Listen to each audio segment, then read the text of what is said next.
Ayan guys, nandito kami ngayon sa Kabayan. Maganda to, nag-sale siya. 19 real. Yan ni 20. Nag-sale yung ano ba. Ang dami ngayong sale ngayon dito sa sa Kabayan guys. Nagpapalamig lang kami ni ate dito.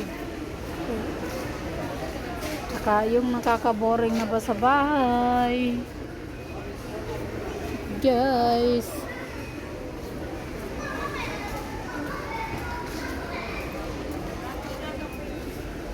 Harap po man ako pong kakuangin sa kinuwata kape. Ayan si guys. Oh. Hi guys.